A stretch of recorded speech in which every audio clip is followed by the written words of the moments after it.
Hello everyone, I'm back with a new video, and in this video we are going to solve physics section of AIIMS BSc Nursing Entrance Exam 2023, which was held on 12th of June. And in this video, this video is going to helpful for all the students who are appearing for various kind of nursing exams. Okay, this video is also going to helpful for paramedical aspirants, PGI Chandigarh aspirants, but this video is specially dedicated for AIIMS BSc Nursing Honors Entrance Exam aspirants. Okay, और इस video में हम physics का paper discussion कर रहे होंगे, जिसके अंदर सबसे इंपॉर्टेंट पॉइंट मैं आपको एक चीज़ बताती हूँ कि फिजिक्स में पीसीबी में केमिस्ट्री और बायो में आप एग्जैक्ट डेटा याद रख सकते हो, लेकिन फिजिक्स में ये चीज़ नहीं होगी, है ना। केमिस्ट्री, बायो और जीके का मैंने एकदम परफेक्ट पेपर सॉल्व करवाया है। फिजिक्स में आपको हल्का सा चेंज दिखेगा। वो चेंज क्या होगा? Question types will be same, question type same होंगे। आपको पता लग जाएगा किस टाइप के क्वेश्चन आए हैं, क्या आया है, क्या गिवन है, क्या पूछा है, क्या चीज़ फॉर्मूला बेस्ड है, क्या चीज़ थ्योरेटिकल है। लेकिन जो क्वेश्चन टाइप्स में फॉर्मूला बेस्ड या वैल्यूज बेस्ड क्वेश्चन है, उनकी जो वैल्यूज होंगी वो सेम नहीं होंगी। ठीक है, वैल्यू जो है यार, ये चीज़ तो ऑब्वियस है ना कि अगर आप एग्जाम देके आ रहे हो तो आपको ये चीज़ थोड़ी ना याद होगी कि इस क्वेश्चन में इसकी वैल्यू क्या थी। ठीक है, बट आपको ये चीज़ पता है कि इसका मैग्नेटिक फील्ड पूछा है, इसका ये पूछा है, इसका वो पूछा है। उस बेसिस पे हमने क्वेश्चन सॉल्व करवाया है इस वीडियो में। ठीक है, जैसे कि मैं आपको एग्जांपल बता देती हूँ। जैसे कि सोलेनॉइड का एक क्वेश्चन आया था, तो सोलेनॉइड में आपको मैग्नेटिक फील्ड पूछी गई थी, तो हमें पता है सोलेनॉइड में मैग्नेटिक फील्ड जो होता है उसकी वैल्यू होती है म्यू नॉट एन इंटू आई, है ना। अब देखो, ये चीज़ मेमोरी बेस्ड पेपर में, कंप्यूटर बेस्ड पेपर था जो कि जिसका पेपर कभी रिलीज नहीं होता है, उसमें आप अब एग्जाम हॉल से बाहर आओगे तो क्या आपको याद रहेगा आई की वैल्यू कितनी है? क्या आपको याद रहेगा number of turns per unit length कितने हैं, नंबर ऑफ टर्न कितना गिवन है, एल कितना गिवन है? नहीं रहेगा ना। ये पता होगा सोलेनॉइड में सारी वैल्यूज गिवन है और बी की वैल्यू मुझे निकालनी है मैग्नेटिक फील्ड की। उस तरह से इस बेसिस पे ये पूरा पेपर सॉल्व करवाया गया। पेपर मैं अभी भी बोल रही हूँ रियल है, बिल्कुल रियल है। इसमें सारे क्वेश्चंस बिल्कुल रियल है, बस वैल्यूज जो है वो आपको डिफरेंट मिलेंगी। ठीक है, ये वीडियो स्पेशली जो आगे एम्स के लिए तैयारी कर रहे हैं उनके लिए तो यूजफुल हो गई। बाकी जिन्होंने पेपर दिया है वो मैच कर लेना, क्वेश्चन सेम होंगे। आप बस इससे अपना स्कोर काउंट नहीं कर सकते हो। अगर आपको काउंट करना है तो उसके लिए मैं तरीका बताती हूँ। जैसे मैंने क्वेश्चन लिखा हुआ है, आप देखोगे, तरीका देखोगे सॉल्व करने का। अगर आपने उस वे से उस क्वेश्चन को सॉल्व किया है तो आपका ऑब्वियसली लास्ट में जाते जाते सही आंसर आ जाएगा। नहीं तो अगर आप कुछ कैलकुलेशन में या सिली मिस्टेक्स कर दोगे तो वो चीज़ नहीं हो पाएगी ना। एग्जैक्ट तो अब सीबीटी में आप वैसे भी काउंट नहीं कर सकते हो मार्क्स, इसके लिए आपको रिजल्ट का वेट करना पड़ेगा। पर एक बार पेपर डिस्कशन देख लोगे तो आपको चीज़ें समझ आ जाएंगी कि हाँ, मैंने ठीक किया या नहीं किया, सॉल्व करने का तरीका ठीक था या नहीं था, है ना। आगे वीडियो देखो। बाकी एक और स्पेशल इन्फॉर्मेशन है पैरामेडिकल और किसके लिए? पीजीआई चंडीगढ़ वाले एग्जाम के स्टूडेंट्स के लिए, जो पैरामेडिकल के लिए और पीजीआई चंडीगढ़ के लिए अपीयर होने वाले हैं। इनके लिए एक लास्ट में स्पेशल इन्फॉर्मेशन है वीडियो के, आप एक बार वहाँ तक जाके वीडियो देखो, है ना। पैरामेडिकल और पीजीआई के लिए स्पेशली आगे किस टाइप से डेडिकेटेड वीडियोस बनानी चाहिए उसके ऊपर डिस्कशन करेंगे ना। और पैरामेडिकल के लिए एक स्पेशल चीज़ है कि आप लोगों को पीसीबी के जो पेपर डिस्कशन है एम्स बीएससी नर्सिंग के और जीके के, जीके तो आपका आता नहीं है, सॉरी, जीके स्किप करना है आपको। पीसीबी का तीनों का वीडियो आपको देखना है पैरामेडिकल का। और क्वेश्चन एक बार इसको टेस्ट की तरह यूज़ करो, इसको मॉक टेस्ट की तरह यूज़ कर सकते हैं पैरामेडिकल एस्पायरेंट्स, है ना। और क्वेश्चन को क्या करो, मतलब जब मैं वीडियो बता रही हूँ क्वेश्चन आया तो स्क्रीन पॉज करो, सॉल्व करो और आंसर निकालो। ठीक है, बाकी नर्सिंग वाले एस्पायरेंट्स स्किप कर लो वीडियो को और क्वेश्चन नंबर 1 से स्टार्ट करते हैं। चलो आ जाओ, है ना। चलो स्टार्ट करते हैं फर्स्ट क्वेश्चन के साथ। ठीक है, देखो, the refractive index of certain glass is 1.5। Refractive index की वैल्यू दी है आपको ग्लास के लिए 1.5 for the light whose wavelength is 600 nanometre in vacuum. The wavelength of this light when it passes through glass. ठीक है, देखो आपको सबसे पहले दिया हुआ है refractive index of glass that is 1.5। ठीक है, एग्जाम में जो था ये दिया हुआ था आपको 3/2, है ना। नेक्स्ट क्या है? Light for whose wavelength is 600 nanometre. जो इंसिडेंट लाइट है आपकी उसकी वेवलेंथ है 600 nanometre. Then you have to find the wavelength of light when it passes through the glass. तो लेमडा आर हमें निकालना है, कितना होगा। ठीक है, ये आपको दे दिया, म्यू जी दे दिया। मतलब ये देखो क्या कहना चाह रहा है, हमें पता है कि म्यू जो होता है वो इन्वर्सली प्रोपोर्शनल होता है वेवलेंथ के। ठीक है, तो अपना जो इंसिडेंट वेवलेंथ और अगर हम रिफ्लेक्टेड रे की वेवलेंथ देखते हैं तो इसका मतलब इसको अगर हम रेशियो देखते हैं तो जो म्यू ऑफ एयर होगा वो तो नीचे आ जाएगा क्योंकि ये इसके इन्वर्सली प्रोपोर्शनल है। तो ये म्यू एयर और ये क्या है, mu glass upon mu air आ जाएगा। ठीक है, तो देख लो इंसिडेंट रे की वेवलेंथ कितनी गिवन है आपको, 600 नैनोमीटर में है। लेमडा आर हमें निकालना है, फाइंड आउट करना है। ग्लास का रिफ्रैक्टिव इंडेक्स कितना गिवन है, 3/2 या फिर 1.5 रख लो, 3/2 लिखा मैंने, इंटू एयर का रिफ्रैक्टिव इंडेक्स कितना होता है, 1 होता है। ठीक है, ये आपको पता होना चाहिए, ये गिवन नहीं था एग्जाम में, है ना। तो कर लो अब इसको सॉल्व। आपका यहाँ से 200 हो गया, lambda R is equals to 200 into 2, तो लेमडा आर की वैल्यू कितनी आ जाएगी आपकी, 400 नैनोमीटर। ठीक है, ऑप्शन में ये गिवन होगा तो आप टिक लगा के आ गए होंगे। ठीक है, ये हो गया अपना फर्स्ट क्वेश्चन जो कि वेव ऑप्टिक्स से था, सॉरी रे ऑप्टिक्स से था। चलो नेक्स्ट क्वेश्चन देखते हैं, ये क्वेश्चन भी रे ऑप्टिक्स का है। Light with the incident angle of angle 30 degree passes through a glass slab of width 2 centimetre. ठीक है, find the angle of reflection. देखो क्या कह रहा है, ये तो बहुत ईजी क्वेश्चन था। एक ग्लास स्लैब है, इसकी विड्थ कितनी है, 2 सेंटीमीटर गिवन है आपको, है ना। क्वेश्चन में वैल्यूज़ अलग हो सकती है एग्जाम में, लेकिन टाइप ऑफ क्वेश्चन जो है वो एकदम सेम होगा यहाँ पे, ठीक है। अब देखो इंसिडेंट रे जो है, ये है आपकी इंसिडेंट रे। इंसिडेंट का नॉर्मल के साथ एंगल, मतलब ये क्या हो गया, एंगल ऑफ इंसिडेंस, जो कि कितना गिवन है, 30 डिग्री। देखो ग्लास स्लैब में क्या होता है, अब यहाँ से आई, अब ये मीडियम क्या हो गया, रेयर हो गया ना, सॉरी डेंसर हो गया। ग्लास स्लैब जो है एयर के कंपैरिजन में डेंसर हो गया, तो ये थोड़ी इस तरफ झुक जाएगी लाइट, और फिर बाद में क्या हो जाएगी, रिफ्रैक्ट होते टाइम इस तरफ से निकल जाएगी, ठीक है। तो इस वाले केस में जो ये वाला एंगल आई है और ये वाला एंगल, ये दोनों इक्वल होते हैं, ठीक है। इसकी वैल्यू जो है वो आई के बराबर होती है, और आपको यही एंगल पूछा है, तो ये एंगल अगर आपको 30 डिग्री गिवन है तो इसका भी एंगल कितना आ जाएगा, 30 डिग्री आ जाएगा, ठीक है। हो गया ये आंसर। नेक्स्ट क्वेश्चन पे चलते हैं। देखो नेक्स्ट क्वेश्चन, देखो ये क्वेश्चन शायद ईएम वेव से आया है। इसमें आपको कहा है light with energy flux of 18 into 10⁴। देखो इसमें एक चीज़ बताऊंगी मैं इस क्वेश्चन में क्या डिफरेंस है। Falls on a perfectly reflecting surface, ये इंपॉर्टेंट पॉइंट है इसका। फाइंड रेडिएशन प्रेशर, प्रेशर पूछा था। अब देखो आपको क्वेश्चन में रेडिएशन प्रेशर, सबसे पहले तो ये देखो आपका रेडिएशन प्रेशर होता क्या है, ठीक है। रेडिएशन प्रेशर दो तरह के लिए निकालते हैं हम, है ना। एक होता है आपका परफेक्टली एब्जॉर्बिंग सरफेस, कौन सी, परफेक्टली एब्जॉर्बिंग सरफेस, और एक होती है आपकी परफेक्टली रिफ्लेक्टिंग सरफेस, ठीक है। ये पैरामेडिकल वालों का आगे एग्जाम है, पीजीआई वगैरह वालों का एग्जाम है, तो उनके लिए क्वेश्चन प्रैक्टिस भी हो जाएगी इस वीडियो से ना। परफेक्टली रिफ्लेक्टिंग सरफेस के लिए रेडिएशन प्रेशर का फॉर्मूला होता है 2I/c, और परफेक्टली एब्जॉर्बिंग सरफेस के लिए रेडिएशन प्रेशर का फॉर्मूला होता है I/c। अब आपके एग्जाम में इंटेंसिटी गिवन है, कुछ बच्चे ये बता रहे हैं कि दीदी इंटेंसिटी दिया हुआ था, और कुछ ने ये बताया मुझे कि एनर्जी फ्लक्स दिया हुआ था। मैं दोनों से सॉल्व करके बता देती हूँ आपको, ठीक है। देखो रेडिएशन प्रेशर जो है, कोई फर्क नहीं है अगर आपको वो दिया हुआ है, अगर आप कह रहे हो कि इंटेंसिटी दिया हुआ है, अगर आप कह रहे हो कि एनर्जी फ्लक्स दिया हुआ है, अभी देखना क्यों नहीं है फ़र्क।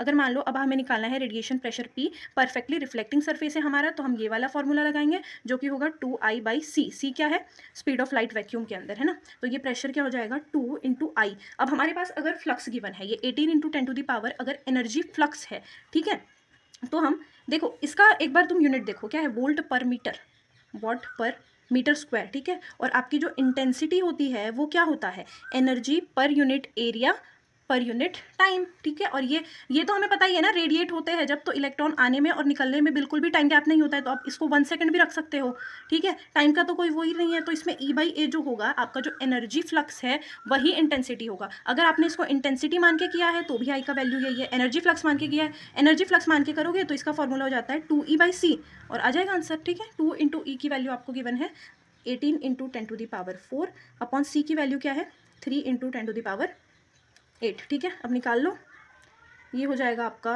12 × 10⁻⁻⁴, ये आ जाएगा आपका प्रेशर, ठीक है। प्रेशर क्या होता है, न्यूटन पर मीटर स्क्वायर, आ गया आंसर, है ना। इस तरह से आपका एक क्वेश्चन था। अब इसमें आप है ना, मतलब ये जो फिजिक्स वाला वीडियो है, फिजिक्स में ना में डेटा ध्यान में रख सकते हैं, कोई किसी को याद नहीं रहता है परफेक्ट डेटा, लेकिन टाइप ऑफ क्वेश्चन पता है, किस टॉपिक से क्वेश्चन आया है ये पता है, तो आप इससे आपका पेपर चेक तो नहीं कर सकते, लेकिन आप एक तरह से स्कोर काउंट कर सकते हो कि आपने इसी तरह से क्वेश्चन सॉल्व किया है क्या। अगर आपने इसी टाइप से किया है तो ऑब्वियसली आपका सही होगा, ठीक है। देखो नेक्स्ट क्वेश्चन है, लाइट ऑफ 496 नैनोमीटर, ये लाइट ऑफ वेवलेंथ है यहाँ पे, है ना। Light of wavelength 496 nanometre is incident on metal surface. Find work function of metal of kinetic energy of, अच्छा वर्क फंक्शन ऑफ मेटल हमें फाइंड करना है if kinetic energy of ejected electron is 1 electron volt. ये बहुत easy question है। देखो क्या होता है, एक मेटल सरफेस होता है ना, इसके ऊपर क्या होती है, एक किसी भी स्पेसिफिक फोटोन की क्या आती है, लाइट गिरती है, ठीक है। ये हो गई आपकी एनर्जी लाइट की। अब ये जो मेटल है इसका कुछ वर्क फंक्शन है, तो इतना एनर्जी, ये मेटल को इतना एनर्जी देना पड़ेगा तब जाके ये क्या करेगा, इलेक्ट्रॉन इजेक्ट करेगा। फिर इतने एनर्जी देने के बाद में जो बची हुई एनर्जी है उससे इलेक्ट्रॉन को क्या मिल जाती है, काइनेटिक एनर्जी मिल जाती है, और इलेक्ट्रॉन क्या हो जाते हैं, सरफेस से बाहर चले जाते हैं। इसका मतलब जो एनर्जी है उसका फॉर्मूला होता है work function plus kinetic energy, ठीक है। आपको एनर्जी ई के लिए आपको लैम्डा गिवन है, इसका लैम्डा गिवन है, तो आप ई के लिए कौन सा फॉर्मूला लगाते हो, Hc/λ, ठीक है। अब देखो एक और चीज़ है ना, आपने सीधा सीधा पढ़ा होगा, एनर्जी ऑफ फोटोन जो है अगर आपको इलेक्ट्रॉन वोल्ट में निकालनी है तो 1240/λ को आप किस में रख दो, नैनोमीटर में रख दो, तो आपका क्या आ जाएगा, एनर्जी आ जाएगा फोटोन का। अगर आपका लैम्डा जो है एंगस्ट्रॉम में दिया हुआ है तो आप इसको लिख सकते हो 1200 लिख के, सॉरी यहाँ पे, और आगे नीचे क्या लिख सकते हो, लैम्डा एंगस्ट्रॉम में लिख सकते हो, ठीक है। अब हम यहाँ से एनर्जी निकाल लेते हैं। देखो आपका एनर्जी क्या होगा, 1240 अपॉन लेमडा आपका कितना गिवन है, देखो लेमडा था 496 है ना, वैल्यूज डिफरेंट हो सकती है, मैं पहले कह रही हूँ, तो लेमडा था 496, क्वेश्चन टाइप एग्जैक्ट सेम होगा, तो ई जो है उसकी वैल्यू आपकी कितनी आ जाएगी, ये इसमें 4 टाइम्स जाएगा और 2.5, ई की वैल्यू आ जाएगी आपकी 2.5 इलेक्ट्रॉन वोल्ट, ठीक है। यहाँ पे इलेक्ट्रॉन वोल्ट में निकालने के लिए तो था ये। अब यहाँ से अपनी ई की वैल्यू हम पुट कर देंगे, ई की वैल्यू हमने लिखी 2.5 electron volt is equals to 5 हमें फाइंड करना है, प्लस काइनेटिक एनर्जी हमें गिवन है 1 इलेक्ट्रॉन वोल्ट, हमने लिखा 1 इलेक्ट्रॉन वोल्ट, तो आपका जो 5 है वो आ गया 2.5 electron volt minus 1 electron volt, तो कितना आ जाएगा ये 1.5 इलेक्ट्रॉन वोल्ट। मैं अभी भी कह रही हूँ वैल्यूज डिफरेंट हो सकती है, किसी भी चीज़ की वैल्यूज में अलग हो सकती है, लेकिन क्वेश्चन टाइप सेम है। नेक्स्ट क्वेश्चन पे चलते हैं। नेक्स्ट क्वेश्चन देखो, in a vacuum electric field is 6 newton per coulomb, है ना, वैक्यूम के अंदर इलेक्ट्रिक फील्ड गिवन है, find value of magnetic field associated to it. देखो क्या है ये क्वेश्चन है आपका ईएम वेव से, या फिर आप इसको मैग्नेटिक वाले से मान लो, क्योंकि इसमें कौन सा कॉन्सेप्ट लगा है, वेलोसिटी सिलेक्टर का लगा है, या फिर ईएम वेव में सीधा सीधा वैक्यूम के अंदर अगर कोई वेव है तो उसका वैक्यूम में क्या होती है, velocity of speed of light is equals to क्या होता है, इलेक्ट्रिक फील्ड अपॉन ये, है ना, ये इसका पहला तरीका है। दूसरा तरीका भी बताऊंगी इसी क्वेश्चन को सॉल्व करने के लिए, ठीक है। पहले अपन इस तरीके से सॉल्व करते हैं। सी की वैल्यू कितनी होती है, 3 × 10⁸ इज इक्वल्स टू ई की वैल्यू हमें 6 गिवन है, बी की वैल्यू हमें निकालनी है, तो हम बी निकालेंगे। यहाँ से आपका जो बी है वो हो जाएगा 2 × 10⁻⁸ टेस्ला। मैं अभी भी कह रही हूँ वैल्यूज डिफरेंट हो सकती है, ठीक है, पक्का ही वैल्यू अलग है, वैल्यू याद नहीं है ना। जो भी बच्चे बता रहे हैं वो ऐसे क्वेश्चन बता रहे हैं कि दीदी ई अपॉन बी वाले फॉर्मूले से आपको निकालना है, वैक्यूम में गिवन है, पर ये मैंने क्रॉस चेक करवाया है कि क्वेश्चन सही में यही है क्या, 2-3 लोगों से, तो क्वेश्चन तो वही है, बस थोड़ा बहुत वैल्यूज में डिफरेंस आ सकता है, ठीक है। अब देखो ये आपका पहला तरीका हो गया सॉल्व करने का, है ना, इससे आपका ये आ जाएगा मैग्नेटिक फील्ड का। नेक्स्ट तरीका बताती हूँ, अगर किसी ने इसको पढ़ा है सिलेक्टर वेलोसिटी से, है ना, सिलेक्टर वेलोसिटी, सिलेक्टर होता है एक चीज़, है ना, वेलोसिटी सिलेक्टर या सिलेक्टर वेलोसिटी, तो उसमें क्या होता है, इलेक्ट्रिक फील्ड जो होती है वो परपेंडिकुलर होती है मैग्नेटिक फील्ड के, जिनमें इनके फोर्सेस इक्वल होते हैं, तो Q V B is equals to क्या हो जाता है, 1 सेकेंड, क्यू इंटू ई, तो आपका क्यू से क्यू कैंसिल आउट हो गया, वेलोसिटी सिलेक्टर की वैल्यू क्या आ गई, ई अपॉन बी। अब ये वेलोसिटी किसके अंदर है, वैक्यूम में है हमारी, तो वैक्यूम में हम इसको वी को क्या लिख देंगे, सी लिख देंगे, तो C is equals to E upon B. यहाँ से ये हमारा फॉर्मूला आया था जिसके अंदर हमने वैल्यूज पुट करके आंसर निकाल लिया, ठीक है। नेक्स्ट पे चलते हैं। तभी मैंने कहा था कि फॉर्मूलाज लर्न करोगे अगर आप, तो आपके 20 से 25 तक क्वेश्चन बन जाएंगे। मैंने जो एक स्ट्रैटेजी वाला वीडियो अपलोड किया था कि 20 डेज में कैसे करना है, उसमें भी मैंने यही चीज़ बोली थी, टारगेट्स दिए थे, उसमें भी फिजिक्स में फॉर्मूला ही लर्न करने को बोला था, क्योंकि फॉर्मूला से आ जाते, थ्योरेटिकल क्वेश्चन नहीं आते हैं, बहुत कम आते हैं, और आते हैं वो भी हो जाते हैं, इजी टाइप के आते हैं। देखो थ्योरेटिकल बोलते ही मैंने सोचा एक वैसा ही क्वेश्चन करा देती हूँ। क्या है आपका question, what is the value of energy gap for silicon, silicon के लिए ईजी की वैल्यू क्या होती है, सीधा सीधा याद रखने वाला क्वेश्चन था, 1.1 इलेक्ट्रॉन वोल्ट। और आपका जो जर्मेनियम के लिए कितना होता है, शायद 1.2 या 0.7 होता है, राइट, 0.7 होता है जर्मेनियम के लिए, और सिलिकॉन के लिए 1.1 इलेक्ट्रॉन वोल्ट।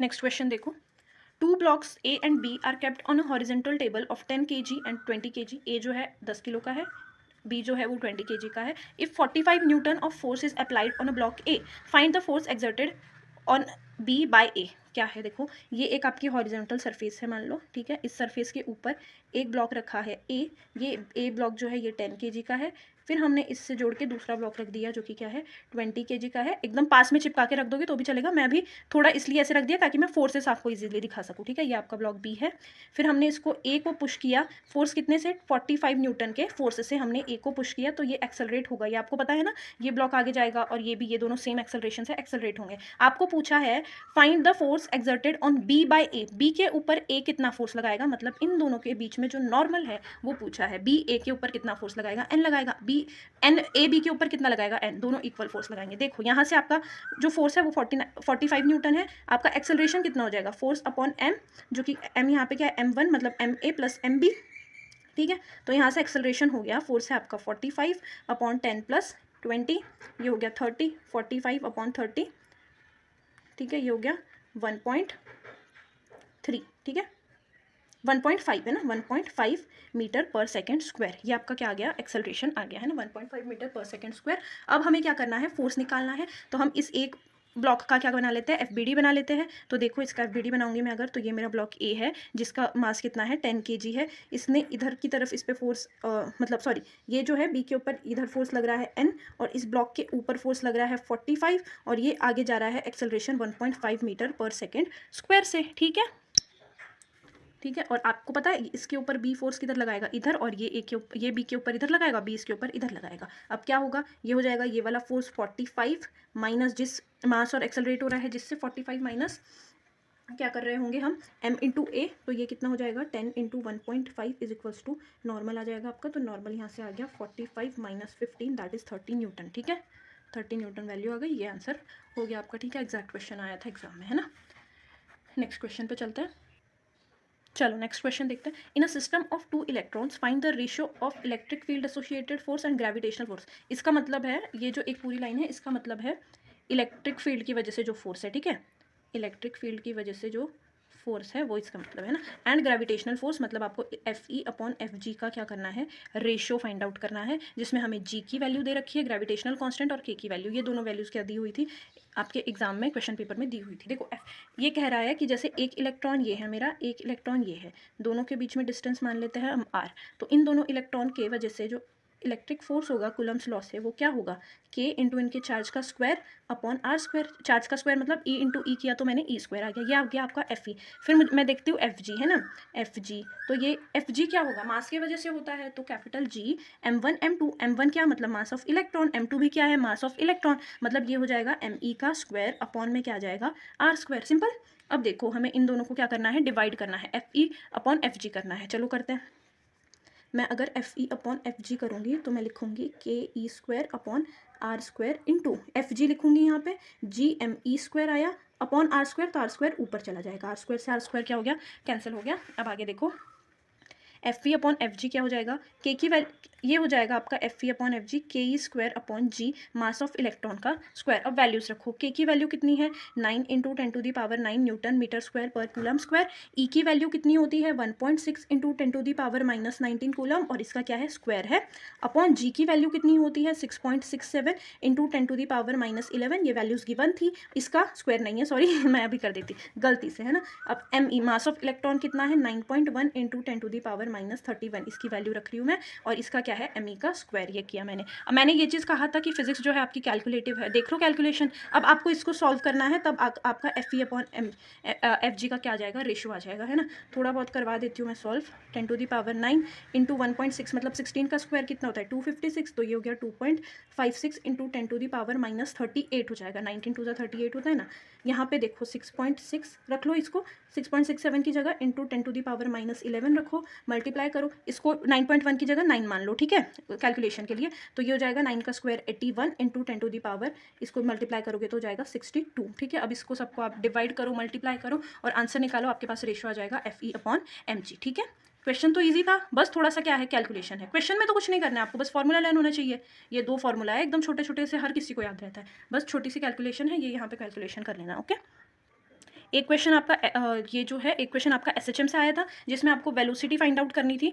ओमेगा दिया हुआ है, एम्पलीट्यूड दिया हुआ है, डिस्प्लेसमेंट दिया हुआ है, ठीक है। वैल्यूज डिफरेंट हो सकती है हर क्वेश्चन में बोलना ना पड़े कि कहीं ऐसे कमेंट आए कि क्वेश्चन आपने अलग करवाया, बिल्कुल अलग नहीं है, ऐसे ही क्वेश्चन आए थे, बस वैल्यूज अलग हो सकती है। वेलोसिटी क्या होता है, वी सीधा फॉर्मूला बेस्ड है, ओमेगा इंटू एम्पलीट्यूड का स्क्वायर माइनस एक्स का स्क्वायर, ठीक है। तो वेलोसिटी आपको निकालना है, ओमेगा की वैल्यू कितनी गिवन है 5 रेडियन पर सेकंड, रूट में ए का स्क्वायर, एम्पलीट्यूड की वैल्यू कितनी है ए का स्क्वायर मतलब मैं 25 लिख रही थी, अगर मैं 5 का स्क्वायर कर दूंगी तो यहाँ 25 आता है ना, माइनस एक्स का स्क्वायर दैट इज 4 का स्क्वायर करेंगे हम। तो अब देखो 5 इंटू रूट ये कितना हो जाएगा 25 माइनस 4 का स्क्वायर हो जाएगा 16, ये आ जाएगा 5 रूट 25 माइनस 16 कितना हुआ 9 हुआ, तो ये हो जाएगा 5 इंटू रूट 9 की वैल्यू हो गई 3, तो कितना आ जाएगा आपका 15 मीटर पर सेकंड क्या आ जाएगी वेलोसिटी आ जाएगी, ठीक है। आ गया आंसर, इजी क्वेश्चन था, एसएचएम से था, एकदम फॉर्मूला बेस्ड था, है ना।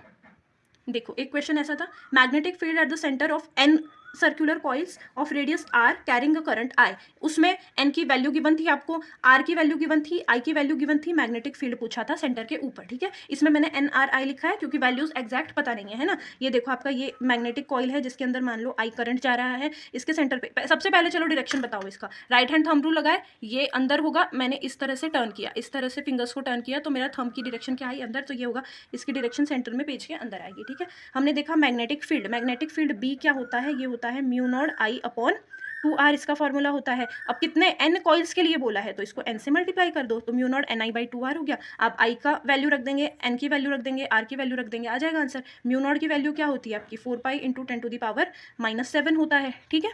वैल्यूज़ रखना था, कैलकुलेट करना था, आंसर निकालना था, सिंपल।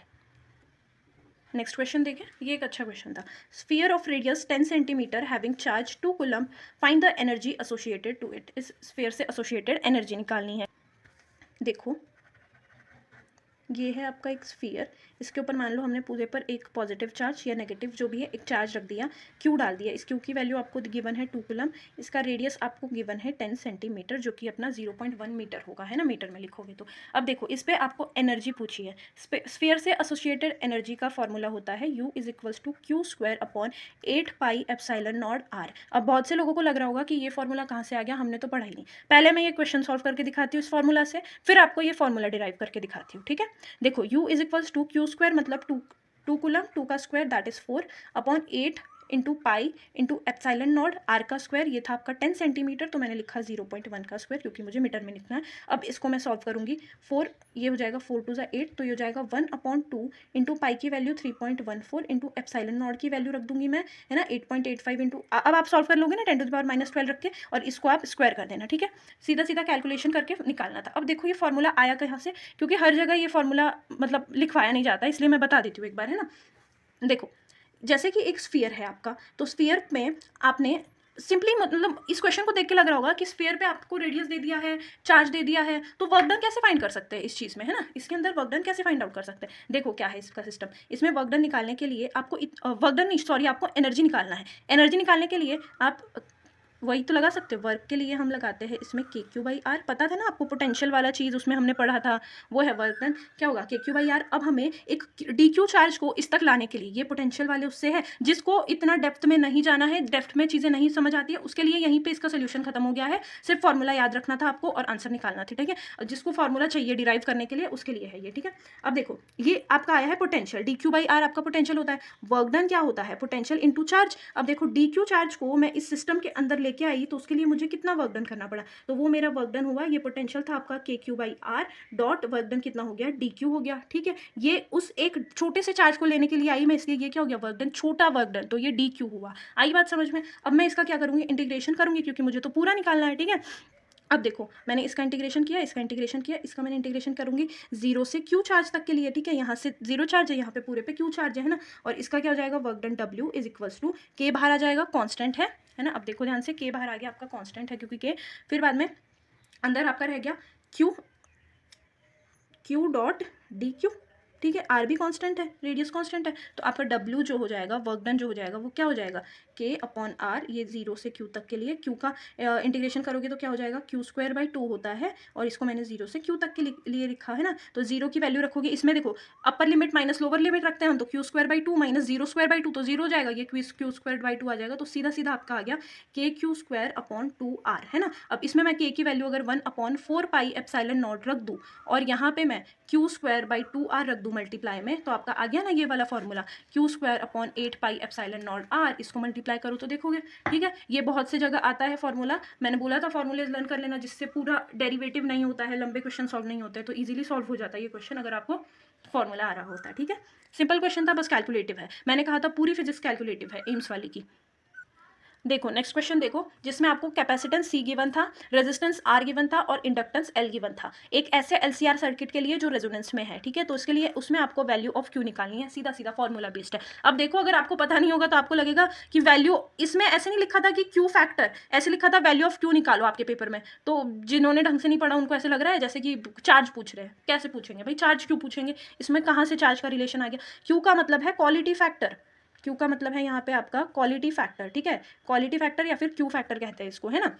वो बताना है हमें जब LCR फैक्टर मतलब LCR सर्किट रेजोनेंस में है, तीनों की वैल्यूज गिवन थी, ठीक है। अब देख लेते हैं हम फॉर्मूला इसका क्या होता है, क्यू आपको ये पता होगा, क्यू जो होता है क्वालिटी फैक्टर, ये होता है आपका बैंडविड्थ, ठीक है, बैंडविड्थ के इन्वर्सली प्रोपोर्शनल होता है, और आपकी जो IRMS जो होती है उसके ऊपर ओमेगा की जो वैल्यू होती है उसके प्रोपोर्शनल होता है, ये हो गया Q is equals to omega not upon 2 delta omega. देखो मैं बताती हूँ ये चीज़ें कहाँ से आई। ये है आपका यहाँ से इंटेंसिटी, यहाँ पे मैंने लिखा ओमेगा। इन दोनों के बीच में ग्राफ बनाते हैं हम अगर, तो ये कुछ इस तरह से ग्राफ आता है। ग्राफ का पीक किसको शो करता है, आई मैक्स को शो करता है। यहाँ पे कुछ वैल्यू पे, आई आर एम एस की वैल्यू पे, आई मैक्स के ऊपर वैल्यू ओमेगा की क्या है, omega not. I R M S की वैल्यू पे यहाँ पे क्या है, ओमेगा की वैल्यू नहीं है कुछ, यहाँ पे हो गया लेट से ओमेगा 1। और ये आई आर एम एस पे जो सेकंड टाइम हमें आर एम एस वैल्यू मिलेगी, वहाँ पे ओमेगा की वैल्यू क्या हो गई, ओमेगा 2। अब इसमें बैंड विड्थ क्या है, ओमेगा नॉट, तो ये रख दोगे आप फॉर्मूला में, जो आई मैक्स के ऊपर आपका ओमेगा है वो ओमेगा नॉट है। ये जो है इन दोनों के बीच की विड्थ, ये है बैंड विड्थ, ठीक है। ये इसको हम कहते हैं डेल्टा ओमेगा बैंड विड्थ, ठीक है। जिसकी बैंड विड्थ जितनी छोटी होगी, क्वालिटी फैक्टर उतना बड़ा होगा, तो क्वालिटी उतनी अच्छी होती है, ठीक है। ऐसे ही उसको यूज करते हैं हम ज़्यादा सर्किट को जिसमें क्या होता है, बैंड विड्थ छोटी होती है, फिर उसकी क्वालिटी ज़्यादा अच्छी हो जाएगी ना। देखो ये चीज़ तो क्वेश्चन में पूछा नहीं था, बस इतना पूछा था क्वालिटी फैक्टर बताना है, जिसमें हम formula Q is equals to omega not upon 2 delta omega लिख देते हैं ना। अब देखो ये जो क्वालिटी फैक्टर है, अब आप कहोगे ये चीज़ें तो हमें गिवन ही नहीं है। देखो ना, जो गिवन है उसके बेसिस पे भी तो फॉर्मूला है, उससे भी तो सॉल्व करते हैं। तो ये क्वालिटी फैक्टर आपका एक्सएल अपॉन आर होता है, या फिर यही फैक्टर क्या होता है, एक्स सी अपॉन आर होता है। आई बात समझ में। एक्सएल की वैल्यू क्या होती है, ओमेगा एल। एक्स सी की वैल्यू क्या होती है, 1 अपॉन ओमेगा सी, है ना। इसमें रख दो फॉर्मूले में, निकाल लो आगे। अब देखो अगर आप रख के देखो, क्यू की वैल्यू मैं निकालती हूँ इसके अकॉर्डिंग। एक्सएल की वैल्यू रख दी मैंने ओमेगा एल, और नीचे मैंने रख दिया क्या, आर। तो क्यू की वैल्यू क्या हो गई, ओमेगा एल अपॉन आर। आ गई बात समझ में, क्यू की वैल्यू क्या है, ओमेगा एल अपॉन आर। और ओमेगा जो है इसकी वैल्यू होती है 1 अपॉन रूट एल सी। इसके लिए फॉर्मूला होता है, ये कहाँ से आया, ओमेगा इज इक्वल्स टू, रुको मैं बताती हूँ, फिर ये भी बताऊंगी कि ये कहाँ से आया। 1 upon root L C multiply by L upon R. Root L से रूट एल कैंसिल हो जाएगा, तो ये हो जाएगा 1 अपॉन रूट सी। ऊपर बचेगा, ये पूरे में ले लो, root L upon C into 1 by R. ये क्या आ जाएगा आपका, इसका फॉर्मूला आ जाएगा। ये देखना omega is equals to 1 upon X root L C कहाँ से आता है, बताओ कहाँ से आता है। रेजोनेंस में है सर्किट, इसका मतलब एक्सएल की वैल्यू जो है वो एक्स सी के इक्वल होती है। एक्सएल होता है आपका ओमेगा एल, एक्स सी होता है आपका 1 अपॉन ओमेगा सी। तो यहाँ से ओमेगा यहाँ चला जाएगा, तो ओमेगा स्क्वायर हो जाएगा, ये नीचे आ जाएगा 1 अपॉन एल सी। तो ओमेगा जो आ गया वो आ गया 1 अपॉन रूट एल सी। यहाँ से लिख दिया मैंने 1 upon root L C into L into R. सबकी वैल्यूज गिवन है, ये आपका आ गया ना फाइनल फॉर्मूला। ये वैल्यूज गिवन है, कैपेसिटेंस की गिवन है, रेजिस्टेंस की गिवन है, इंडक्टेंस की गिवन है, तो निकाल लो आप सीधा सीधा क्वालिटी फैक्टर, ठीक है। ये हो जाएगा आपका फाइनल आंसर, है ना। चलो नेक्स्ट क्वेश्चन देखते, बहुत इजी क्वेश्चन था। What is dimension of conductivity. Conductivity का डिमेंशन निकालना है। डिमेंशन के ऊपर एक ना एक क्वेश्चन आता ही है, पक्का पैरामेडिकल में भी आएगा, शायद पीजीआई वाले में भी आ जाए, हर एग्जाम में पूछा जाता है डिमेंशन का क्वेश्चन, नीट में भी आता है ना। देखो कंडक्टिविटी क्या होता है, आपको पता है resistance equals to rho L upon A होता है। इस रेजिस्टेंस के फॉर्मूले में ये जो रो है ये अपना क्या है, ये है कंडक्टिविटी। ये रो जो है ये कंडक्टिविटी है, कहीं कहीं इसको सिग्मा से दर्शा देते हैं, कई बार रो से दर्शा देते हैं, ठीक है। तो ये रो की वैल्यू निकालनी है हमें, है ना, सॉरी रो का हमें डिमेंशन निकालना है। अब देखो rho is equals to R into A. Area क्या होता है, एल स्क्वायर के प्रोपोर्शनल होता है ना, आर स्क्वायर के प्रोपोर्शनल, तो हमने लिखा एरिया, ये प्रोपोर्शनलिटी लगा दो, और अपॉन एल, तो एल से एल कैंसिल आउट हो जाएगा। तो ये जो रो होगा, रो का डिमेंशन जो होगा वो प्रोपोर्शनल होगा आर के डिमेंशन के मल्टीप्लाई बाय लेंथ के डिमेंशन के, ठीक है। अब हम आर का डिमेंशन निकालते हैं। V is equals to I into R होता है, तो आर जो है वो वी अपॉन आई हो गया, ठीक है। आर हो गया अपना वी अपॉन आई।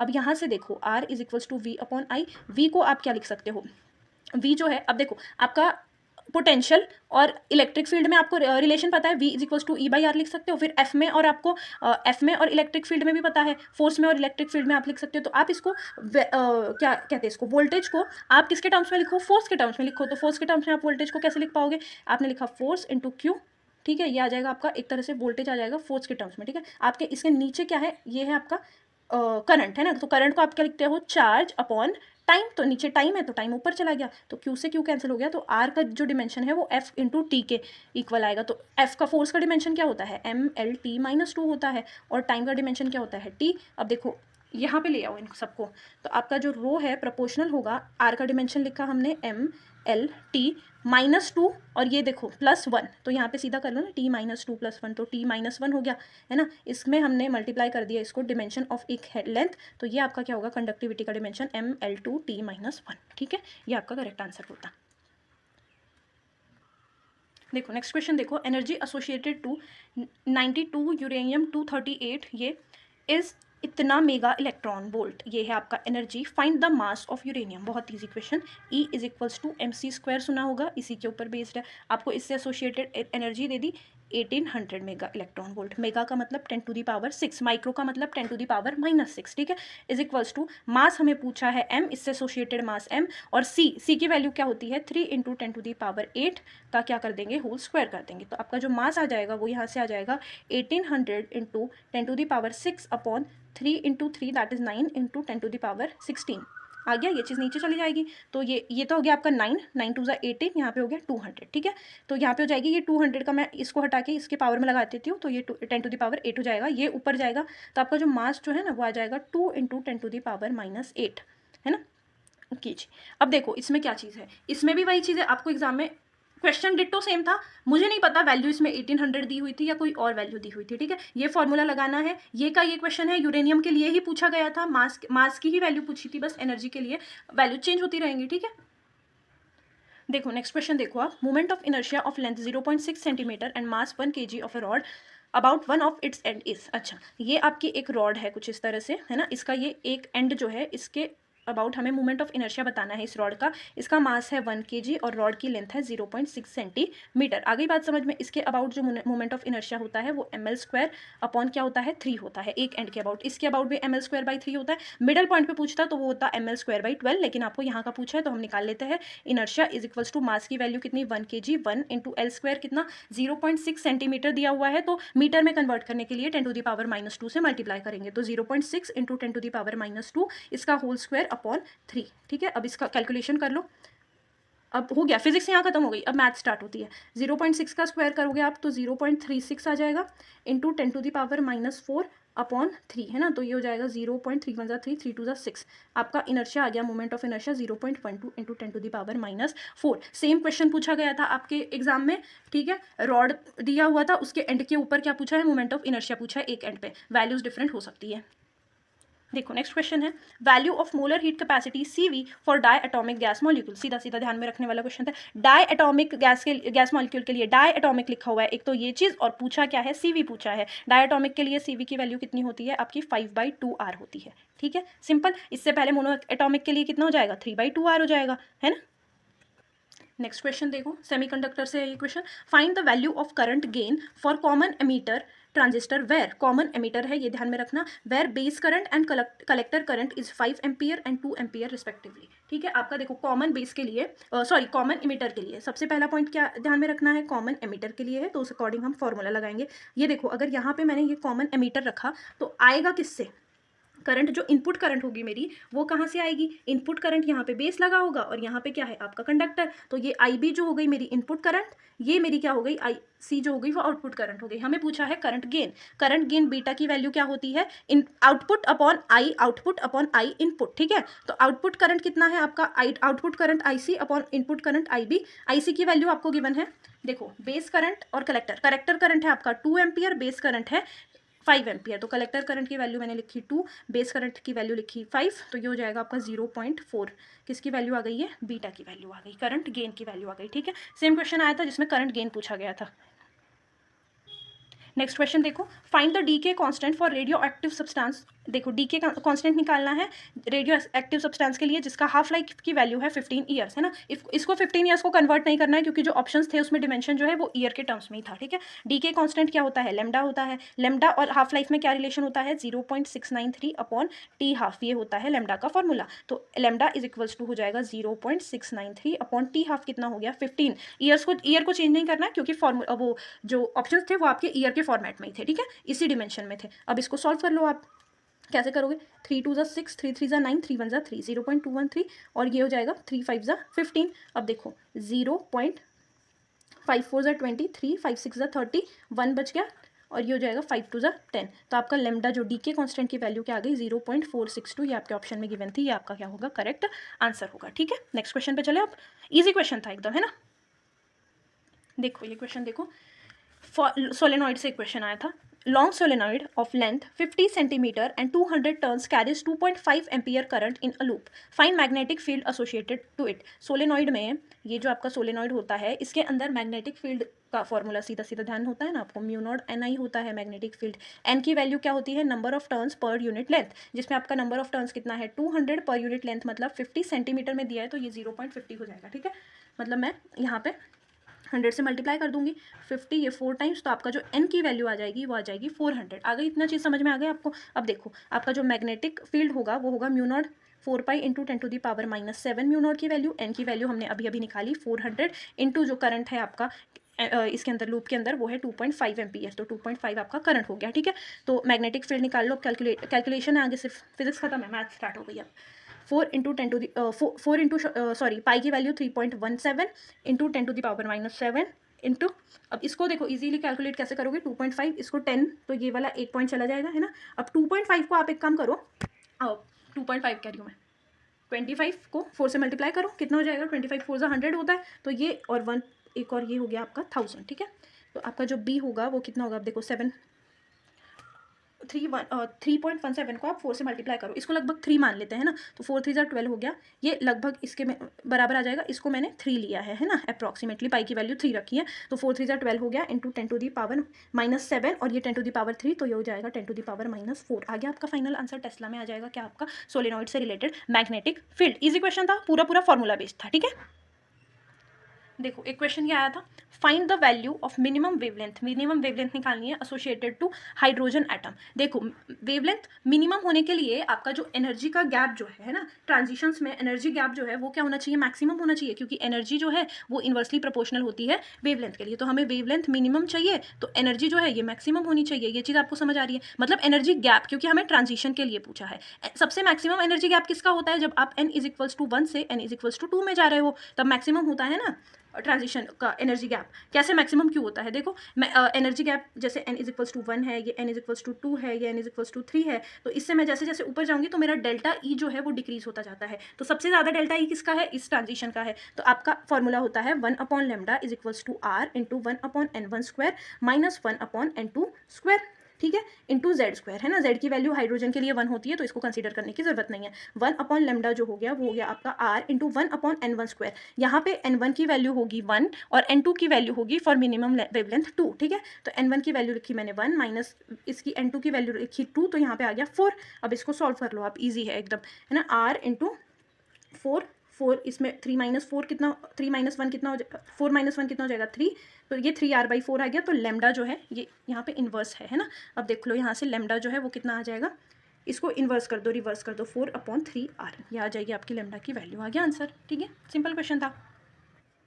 देखो एक क्वेश्चन मुझे ये मिला है जिसमें आपका ईएमएफ ऑफ सेल जो है 2.8 वोल्ट है, मतलब ईएमएफ कहने का मतलब ये है कि आपको क्वेश्चन में ईएमएफ ऑफ सेल की वैल्यू दी हुई थी, फिर आपको टर्मिनल वोल्टेज दिया था अक्रॉस 2 पॉइंट, है ना, जो कि मान लो 2 वोल्ट है, और आपको करंट दिया था सर्किट में, आपको वैल्यू ई की गिवन थी, वोल्टेज की गिवन थी, टर्मिनल वोल्टेज की गिवन थी, और साथ में आपको करंट की वैल्यू गिवन थी। और अब इसमें पूछा क्या था, अब देखो इसमें क्या क्या पॉसिबिलिटीज बन सकती है, आपके एग्जाम में क्या क्या पूछा हुआ होगा, है ना। जो मुझे लगता है इसमें क्या एक तो या तो इसमें इंटरनल रेजिस्टेंस पूछ सकते हैं, या फिर इसमें आपको एक्सटर्नल रेजिस्टेंस पूछ सकते हैं। देखो कैसे, जब ईएमएफ है और बैटरी में टर्मिनल वोल्टेज और ये सब चीज़ें देखते ही हम समझ गए कि एक इंटरनल रेजिस्टेंस आएगा, एक एक्सटर्नल। तो ईएमएफ ऑफ सेल जो होगा वो आपका किसके इक्वल होगा, टर्मिनल वोल्टेज प्लस किसके प्लस क्या आएगा, टर्मिनल वोल्टेज प्लस इसका जो वोल्टेज है ऑलरेडी इंटरनल, ये है आपका V ड्यू टू R जो आपका एक्सटर्नल रेजिस्टेंस है, और ये है आपका V due to I due to small r जो आपका क्या है, इंटरनल रेजिस्टेंस है। आ रही है ना चीज़ समझ में। तो इसमें आपको ये पॉसिबिलिटीज़ बनती है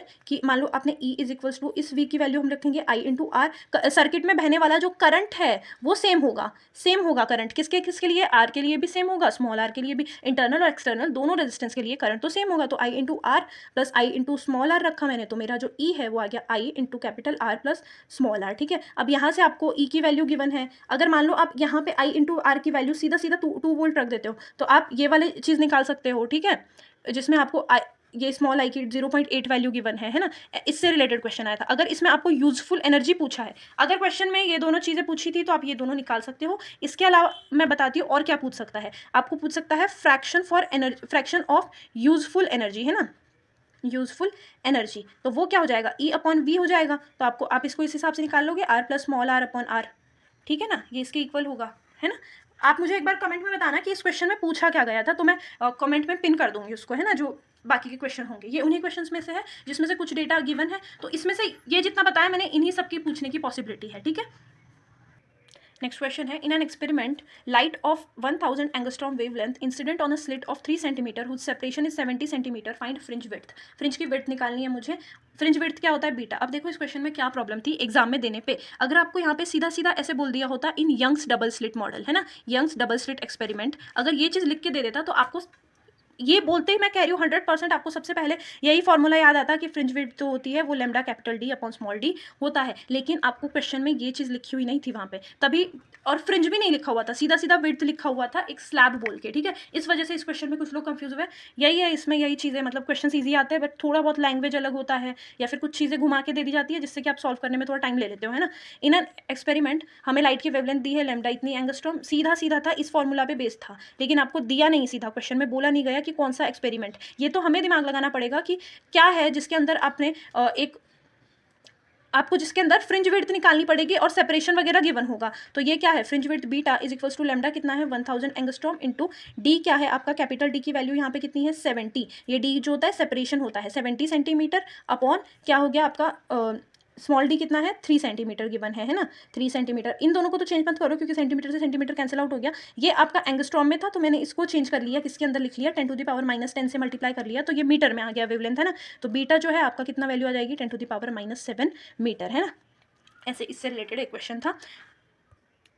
चलो नेक्स्ट क्वेश्चन देखते हैं। एक क्वेश्चन आया था आपको टॉर्क फाइंड आउट करना था, है ना, एम की वैल्यू, बी की वैल्यू, थीटा की वैल्यू। टॉर्क फाइंड आउट करने के लिए आपके पास दो तरह से क्वेश्चन आ सकते हैं। पहला एम, बी और थीटा की वैल्यू गिवन हो तो आपका जो टॉर्क होता है उसका फॉर्मूला होता है एम क्रॉस बी, यही तो होता है torque, M vector cross B vector, तो क्रॉस प्रोडक्ट आएगा तो साइन आएगा, है ना, एम बी साइन थीटा आएगा, तो हम एम की वैल्यू रख देंगे, बी की वैल्यू रख देंगे, थीटा की वैल्यू रख देंगे, तो टॉर्क की वैल्यू निकाल लेंगे, जो तीनों इसमें गिवन है ना। और एग्जाम में एक तरह असली में क्वेश्चन जो था उसमें एम की वैल्यू गिवन नहीं थी, है ना, M number of turns given थे, करंट गिवन था और क्या गिवन था, एरिया गिवन था, नंबर ऑफ टर्न्स, करंट और एरिया गिवन था। इन तीनों को मल्टीप्लाई करके हमने एम जो होता है वो होता है आपका क्या है करंट इंटू एरिया, ठीक है। और अगर एन टर्न्स के लिए, ये एक टर्न के लिए हो गया current into area, N turns के लिए तो एन आई ए हो जाएगा, है ना। तो एम की वैल्यू हो गई आपकी एन आई ए इंटू बी। अब ये देखो आपको क्वेश्चन में ये वाला टॉर्क नहीं पूछा था जिसमें एम बी साइन थीटा लगाने की जरूरत पड़े, क्योंकि आपको एम की वैल्यू गिवन नहीं थी, तो उसके लिए आपका जो टॉर्क का वैल्यू होगा वो टॉर्क जो होगा वो आप इस फॉर्मूले से फाइंड आउट करोगे, जो कि क्या होगा एन आई बी इंटू ए, एन आई ए इंटू बी, ठीक है। ये वाला टॉर्क लगाया, इसमें ये सारे इसकी वैल्यूज रखी तो आपका आंसर आ जाएगा। ऐसा एक क्वेश्चन था ना डिट्टो, है ना। बाकी आपको प्रैक्टिस करनी है तो आप एक बार इस क्वेश्चन को इस वैल्यू से भी सॉल्व करके देख लो, है ना। एम की वैल्यू रखो, बी की वैल्यू रखो और थीटा की वैल्यू रखो, 30 डिग्री आएगी, है ना। देखो अभी तक मैं आपको लगभग 23 या फिर 24 क्वेश्चन करवा चुकी हूँ। अब इसके आगे कुछ क्वेश्चन ऐसे हैं जिनका मुझे टॉपिक पता है कि इस टॉपिक से क्वेश्चंस आए थे, वो टॉपिक मैं आपको बता देती हूँ, ठीक है। एक क्वेश्चन आया था आपका ओपन ऑर्गन पाइप से, ठीक है, ओपन ऑर्गन पाइप से एक क्वेश्चन आया था। ओपन ऑर्गन पाइप में क्या पूछा गया है ये हमें पता नहीं है, पर देखो क्या क्या पूछ सकता है, क्या क्या पॉसिबिलिटी है। क्वेश्चन बहुत सिंपल था, मुझे पता लगा फॉर्मूला बेस्ड था। ओपन ऑर्गन पाइप जो है इसमें क्या है, दोनों तरफ ओपन है दोनों तरफ से, तो दोनों तरफ क्या बनेंगे एंटी नोड बनेंगे, ठीक है। ये एक चीज हो गई, ओपन ऑर्गन पाइप में दोनों तरफ से ओपन है तो दोनों तरफ एंटी नोड बनेंगे। तो इसकी जो फर्स्ट जो फंडामेंटल बन जाएगा अपने पास डायग्राम, वो इस तरह से बन जाएगा, एक ये एंटी नोड हो गया, ये एक एंटी नोड हो गया और एक ये आपका क्या हो गया नोड हो गया, ठीक है। इसमें आपको ये इसकी लेंथ देख लेते हैं, अगर अपन एल है, अगर इसकी लेंथ एल है तो एल किसके इक्वल होगा, ये जो है देखो मैं आपको एक चीज़ बताती हूँ। ऐसे ये है, मान लो आपकी इस तरह से मैंने एक वेव का डायग्राम बनाया है ना। ऑर्गन पाइप जो होता है ये म्यूजिकल इंस्ट्रूमेंट होता है, आवाज़ निकालता है। इसमें ये जो है ये पॉइंट्स, ये इसके क्या है नोड्स है, और ये वाले जो पॉइंट्स है ये है एंटी नोड्स, ठीक है। अब देखो सबसे फंडामेंटल मैं ओपन ऑर्गन पाइप बनाऊंगी तो उसके दोनों तरफ एंटी नोड होंगे, तो ये देख लो ये यहाँ भी एंटी नोड, यहाँ भी एंटी नोड, तो ये वाला एक जो है ये आपका बन गया सबसे फंडामेंटल एक बन गया, ठीक है। अब देखा मैंने सेकंड बनाऊंगी अगर मैं, तो मैं इससे लेके इधर तक ले जाऊंगी अगले एंटी नोड तक, तो ये मेरा बन जाएगा सेकंड, है ना। अब इसमें मेरे ऑर्गन पाइप की लेंथ एल है और ये देखो ये कितना होता है, इसका कितना होता है λ/4 होता है। किसकी बात कर रही हूँ, वेवलेंथ, इसकी λ/4 होती है, ये λ/4, तो ये इतनी जो है इसकी वेवलेंथ कितनी है λ/4, और ये है λ/4, तो λ/4 प्लस λ/4 क्या हो जाएगा λ/2, तो ये हो जाएगा फर्स्ट वाले में क्या हो जाएगा L is equals to λ/2 sorry. और फिर अगर सेकंड के लिए पूछा होगा L2, उसमें भी पाइप की लेंथ क्या है L ही है, वो क्या हो जाएगा आपका लैम्डा हो जाएगा। क्यों हो जाएगा लैम्डा, क्यों, देखो हमने यहाँ से यहाँ तक देखा है, मैं एक बार डायग्राम बना के बता देती हूँ ताकि आपको सही से समझ आए। ऐसे। तो ये कंप्लीट लैम्डा हो गया, ये लैम्डा/2 इन दोनों को, ये हो गया लैम्डा/2 लैम्डा/4 है ना। ध्यान से सुनो, सॉरी मैंने पहले थोड़ा सा गलत बोल दिया। ये क्या है लैम्डा/2, क्योंकि ये लैम्डा/4 लैम्डा/4 हुआ, लैम्डा/4 प्लस लैम्डा/4 लैम्डा/2 कंप्लीटली क्या हो गया लैम्डा हो गया। ये L2 की वैल्यू कितनी होगी लैम्डा। आपको ये पूछ सकता है कि मान लो आपको L2 और लैम्डा गिवन था क्वेश्चन में, पूछा नंबर ऑफ एंटी नॉड्स या फिर क्या पूछ लिया नॉड्स पूछ लिया है ना। नंबर ऑफ एंटी नॉड्स कितने हैं और नॉड्स कितने हैं। देखो नॉड्स की वैल्यू अगर आपके पास Ni है, अगर इसमें नॉड्स 2 है, ठीक है, फंडामेंटल वाले ये वाला जो है इसके अंदर नॉड कितना है आपका 1 है, तो आपकी जो एंटी नॉड है वो उसके डबल है, 2 है एंटी नॉड फर्स्ट वाले में। अगर यही चीज़ आपको पूछी थी तो आपने नॉड्स में n लगाया है, तो एंटी नॉड में अगर आप n+1 कर देते तो आपका आ जाता। ठीक है, इससे रिलेटेड एक क्वेश्चन था ऑर्गन पाइप से। देखो आपका एक क्वेश्चन था आइसोथर्मल एक्सपेंशन से रिलेटेड, थर्मोडायनामिक्स से, मतलब थर्मोडायनामिक्स वाली जो यूनिट है उससे 2 क्वेश्चन आए थे। एक वो केटीजी से जो सीवी की वैल्यू पूछी थी डायटोमिक मॉलिक्यूल के लिए, और एक ये आइसोथर्मल एक्सपेंशन के लिए है ना। ये देख लो आइसोथर्मल एक्सपेंशन में अगर आपको चेंज इन एंथैल्पी पूछा है, आइसोथर्मल है मतलब चेंज इन टेम्परेचर 0 है, तो अगर change in enthalpy delta U पूछा था तो वो 0 आता। अगर आपको वर्क डन पूछा था तो वो वर्क डन की वैल्यू क्या होती है आइसोथर्मल के लिए, फॉर्मूला होता है 2.303 nRT log V2/V1। आपको क्वेश्चन में V2 और V1 गिवन होगा, या फिर आपका वर्क डन क्या होगा 2.303 nRT। अगर मैं प्रेशर के फॉर्मेट में लिखूँ तो log P1/P2। आई बात समझ में, ये इतनी चीज़ें आपको पूछ सकता था इस क्वेश्चन में है ना। एक ये आइसोथर्मल एक्सपेंशन से रिलेटेड क्वेश्चन था। ठीक है, अब हमने इस वीडियो के अंदर लगभग 25 क्वेश्चंस का 25 क्वेश्चन, सच्ची मैंने 25 क्वेश्चंस तो करवा दिए हैं फिजिक्स से रिलेटेड, जिसमें हमने 24 क्वेश्चन लगभग क्वेश्चन के साथ किए, और 2 क्वेश्चन का मैंने आपको टॉपिक बताया कि इस टॉपिक से रिलेटेड क्वेश्चन आए थे है ना, और उसके अंदर पॉसिबल कितने क्वेश्चन टाइप पॉसिबल हो सकते हैं वो मैंने आपको बताया है ना। इसके ऊपर आप एलिगेशन नहीं लगा सकते हो कि क्वेश्चन रॉन्ग है, क्योंकि मैंने 2-3 बार क्रॉस चेक करवाया है लोगों से कि यही है क्या। बाकी और जो एक्स्ट्रा 5 या फिर 4-5 क्वेश्चन बचे हैं, 26 क्वेश्चन हो गए शायद, हमने इस वीडियो में 26 क्वेश्चन कवर कर लिए हैं। तो 4-5 क्वेश्चन जो बचे हैं वो अगर किसी को भी याद है तो आप कमेंट सेक्शन में डाल दो, मैं एक बार क्रॉस चेक करवा के और फिर वो कमेंट को पिन कर दूंगी। ठीक है, तो ताकि मतलब आगे जो फ्यूचर एस्पायरेंट्स जो है ये एम्स वाला एग्जाम देंगे, वो अगर इस वीडियो को देख रहे होंगे तो उनको कंप्लीट क्वेश्चंस मिल जाएंगे है ना, 30 क्वेश्चंस। बाकी अगर आप लोग इस पेपर से मैच कर रहे हो अपना पेपर, तो वो तो आप नहीं कर पाओगे, पर आप तरीका देख पाओगे कि जो क्वेश्चन आए थे उसको सॉल्व कैसा करना है ना। अब इसके अलावा मेरे को एक और चीज़ है, मतलब ये है एम्स पैरामेडिकल एस्पायरेंट्स के लिए कि आपको इस चैनल के ऊपर अब पैरामेडिकल से रिलेटेड कि लास्ट के 8-9 दिन में, जैसे कि अभी एम्स का एग्जाम हुआ है ना, तो उसमें मैंने पेपर देखा कि किस टाइप का पेपर है, तो उसके अकॉर्डिंग आपको पैरामेडिकल के लिए अब लास्ट के टाइम में क्या करना चाहिए, उससे रिलेटेड वीडियो चाहिए तो प्लीज़ कमेंट करना नीचे। और एक और है, दूसरा है PGI चंडीगढ़ का एग्जाम होता है ना। PGI चंडीगढ़ जिन लोगों ने फॉर्म नहीं फिल करवाया है, प्लीज़ जाके करवाओ। बहुत ही अच्छा रेप्यूटेड गवर्नमेंट कॉलेज है जिसके अंदर नर्सिंग का फॉर्म स्टार्ट हुआ है। 30 जून तक इसका फॉर्म जो है वो डेट क्लोज हो जाएगी। ठीक है, और एग्जाम होगा आपका PGI चंडीगढ़ का 4 अगस्त को, और पैरामेडिकल का एग्जाम जो है वो होगा 24 जून को। ठीक है, अब पैरामेडिकल एस्पायरेंट्स बता देना आपको इससे मतलब लास्ट टाइम के ऊपर क्या करना चाहिए, केमिस्ट्री में, बायो में, फिजिक्स में क्या पोर्शन पढ़ना चाहिए, उस पर मैं वीडियो बना दूंगी अगर चाहिए तो। बाकी PGI चंडीगढ़ के लिए प्रॉपर प्रिपरेशन में केमिस्ट्री फिजिक्स से रिलेटेड वीडियोज अपलोड करूँ, केमिस्ट्री से रिलेटेड करूँ या बायोलॉजी से करूँ, ठीक है, ये मुझे एक बार आप सजेस्ट कर देना, आपको जैसे चाहिए वैसे मैं अवेलेबल करवा दूंगी वीडियो। बाकी थैंक्स फॉर वॉचिंग, और अगर आपने देखा है अभी तक वीडियो, आपका कोई भी डाउट आता है यहाँ तक तो आप कमेंट कर दो, लाइक शेयर सब्सक्राइब कर दो। ठीक है, थैंक यू सो मच।